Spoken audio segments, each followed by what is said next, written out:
I'm gonna talk about a quick story that I just seen about the police wife who killed George Floyd. And she divorced her husband probably the same day that he got arrested. It was on a Friday. Yeah, with the quick. And ever since then, on the message boards of the Asian community, the Asian men been going off about how their women, Asian women, are now have become this tool of white supremacy because 54% of Asian women marry white guys. Now, this is something that I have talked about many times. That how the hell do people believe that 54% of Asian women marrying white guys, that all of those guys are non-racist? No, a lot of the white dudes are racist. And the dudes, the Asian guys, when I was reading it, the Asian guys was on point about what they were saying. They were like, hey, these foreign women who come into America, Asian women, be trying to sleep with white guys for economic status in America. Yes. That's exactly what it is. And that's what I said with the online, these black dudes be talking about, with these black women who be talking this stuff about divesting from black dudes and all this. I always say, look for the flag in the Twitter bio. It's always a black foreign woman. Every single time. Every single time. It never fails. It's the foreigners. And so the people were talking about, hey, the story was on NBC News. They were like, yeah, the story with her is putting out this hard truth about Asian women in the United States of America. I was like, ain't no hard truth to me. It's just fact. It always been fact. I always seen it that way. And so people was criticizing, talking about those Asian men, was what those Asian men saying was true. And a lot of people saying, yeah. I said, listen, when you have Asian women start saying this about other Asian women, it's fact.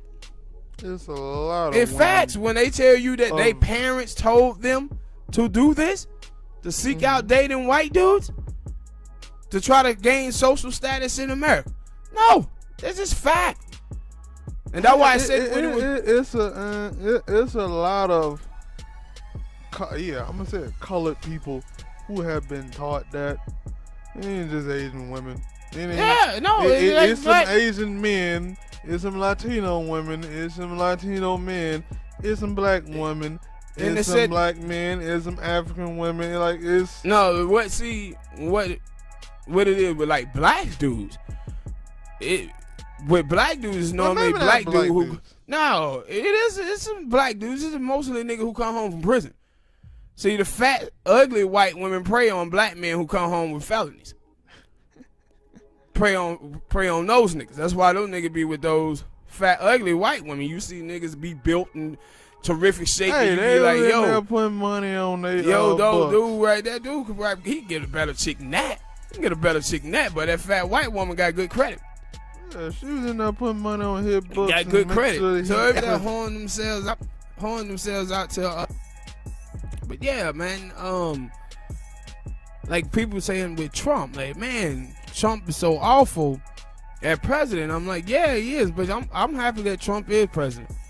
And the reason why I'm happy is because a lot of the racist stuff in the United States of America that is coming out, and this shit is perfect. Like you're watching the a little while, about a week ago. What people been saying about the whole protests and stuff. A lot of people, I mean, we said this too, but it continue to have it. A lot of people showing their hands and showing who they are. And cause I think I seen it on what it was, World Star a couple days ago, and they were like, yo, Tory Lane was out here putting out racist people stuff on Instagram and stuff, and white people doing racist stuff, and he was like, yeah, and I was like, basically he was on his.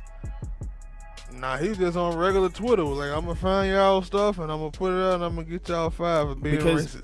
And so it was a girl, a black girl, and she a Nigerian. Her name is Karen or Tato or something like that. And she write for the, I think, Washington Post. And she was on CNN. And she was like, I think this is a wake-up call. Not just for non-white people, but for black immigrants. Because she said, we was taught when we come to America to work hard and distance ourselves from African Americans, and we'll be successful. And I was like, this is what we always knew. This is what I always said about black immigrants. And now the people are coming out and telling the truth. Telling the truth about the racism, the bigotry and prejudice that black immigrants have against African Americans. And that's why we're reading the column on NBC News about the young Latinos and the young Asians who support the Black Lives Matter movement. And they were saying, you know how white people and black people are being censored right now? He said, but I think that Latinos who support Black Lives Matter and Asians who support Black Lives Matter, he said we should be censored too, because the stories that we telling are very important. And the story we telling is about how our parents and grandparents are racist towards black people. That our parents believed in the nonsense, or you come to America and you work hard and you will succeed. Black people are lazy. That's why they have the problems that they have. And I said, this is what...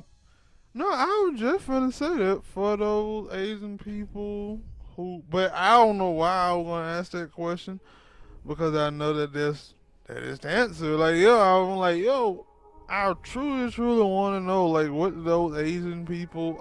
all immigrant people who come over and they see that almost every couple of years, black people we talking about police brutality, even though they go through police brutality as well. Not like we do.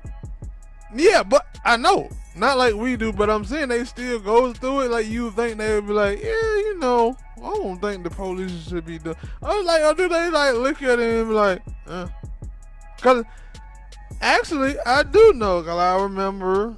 It was a white dude. It was a Latino chick around Trayvon Martin time. Everybody was doing their part to like wear the hoodies and things like that at school. And it was a Latino girl. She asked one of her white friends about, because everybody was wearing hoodies. Like, people were already wearing hoodies in a way, but they were wearing it at Esco a little bit more. That day they went out and took pictures and stuff. And she asked her white friend, like, yo, man, what you think about the Trayvon Martin thing? He got shot and killed innocently, and his retort was, well, it's bad, but people die every day, so. And it was like, hey, don't give a shit. What? Yeah, don't care. Like, she just told you a story about a kid our age being unlawfully killed by a grown-up who didn't do anything wrong but try to survive. And your answer is, well, people die every day. So, ever since then, I saw that dude and I was like, nah, that ain't a person I want to fuck with. That ain't somebody I'm cool with, no one to talk to. And that's why I had to keep reminding myself, no, this is what some people would say. Yeah, but I said, like, for black people, we don't understand that the immigrants, a lot of black people don't understand that the immigrants that came into the United States of America brought those people in as replacement players for black people to replace us in the workforce in this country. And I said, what have happened now is we got a group of people, like most of the time, like when you watch like Joanne Reed show and you see Joanne Reed, she's a foreigner, and all of the women that she be having on there be foreigners. I said, how did this shit get to the point where you got 4 million black immigrants in the United States of America, but they overly represented in our culture and in our media, talking about African American shit and what it is to be black? And I said, I'm happy now that some of these people are telling the truth. Some of these black immigrants are telling the truth about their family members and the disdain that they have for African Americans. because this shit need to come out. And I'm happy to see the Asians doing it. And I'm happy to see the Latinos doing it. Because I said for so long, we have, and you can see the silliness. No choice, though. You can see the silliness amongst our people when you see African American, who are actually African Americans, be sitting around here talking about all this people of color stuff. And I'm like, no, just say black, because you can't be saying people of color, because all of the other groups, they're not fighting for you, African American. That's why it was this video, I think the homie Tariq Nasheed had it, and it was this little Asian, not Asian girl, but Mexican girl, and she was talking about, it was a Mexican dude shot this weekend, and they said they shot him in the back 7 times. And she was like, I support Black Lives Matter, and I've been out here protesting for the last 2-3 years for Black Lives Matter. But she said, where's La Raza? Where's my community? Why my community ain't out here talking about the Mexicans that are getting shot by the police? Where are they? They're not to be found anywhere. Yes, just like they would nowhere to be found during the civil rights movement. When black people was out there fighting for civil rights, they president back then, there was some Latino group, said, oh, the black man fight is not the Mexican fight. But black people was out there fighting for civil rights of everybody. They couldn't be nowhere to be fucking found. No, and I was saying, like, yo, like, I never got that from minority people. Like, yo, when you see black people out here fighting for equal rights, they ain't just fighting for equal rights for black people and then y'all say over there, because y'all also get all the equal rights that we get too. Like, even more. Why are you not there? Like, but see, that's why are you not there? Like, or is it that you are that stupid to think they know black people only just doing that for themselves? No, it ain't that.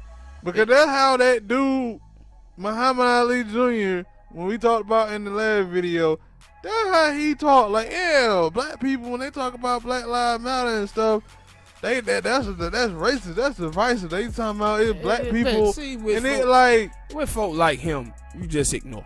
Like, and this is no, yeah, you ignore because saying. this is what when J.J. Watt said about Drew Brees, that if you still think this thing is about disrespecting the flag and saying all lives matter after 4 years since 2016. Yeah, you just ain't even been paying attention, so we just gonna leave you over there to the side. We ain't even finna be discussing this with you. Because you and show that you are not even focused on the issue to even educate yourself on it enough to not know that this stuff had been debunked a long time ago. But I said that I love that Trump is president, because it is exposing a lot of this stuff now. It's exposing a lot of it. And so to watch and hear the Mexican community, the Asian community come out on these boards and start talking about the Asian women dating white men for social status and becoming a tool of white supremacy. I'm like, man, Asians have been a tool of white supremacy ever since they migrated big time in 1965 and trying to be white Americans presented them as the model minority. They've been used as a tool of white supremacy. Asian women and Asian men have. And black immigrants have too. And that's why I said I'm glad it's coming out. It was another story about how they had did this thing. I forgot what website it was. And they was talking about, hey, everybody experience in America being black is not the same. That African Americans are the people who went through 244 years of slavery, 100 years of Jim Crow. The other black immigrants didn't. I was like, by the time y'all start telling this story in the media. But you need to start having black people, black Americans actually being represented in our politics, in our media, because we are letting people, man, who don't live around black people, or black people who don't have the lineage in the United States, represent black folk in our politics and in our media. And that's how we done got so far off of what our politics and our agenda is supposed to be. These people out here selling us a white liberal politics. That's what they sell, and have been conditioning our people to this for the longest time now. And that shit has to stop. Alright, people.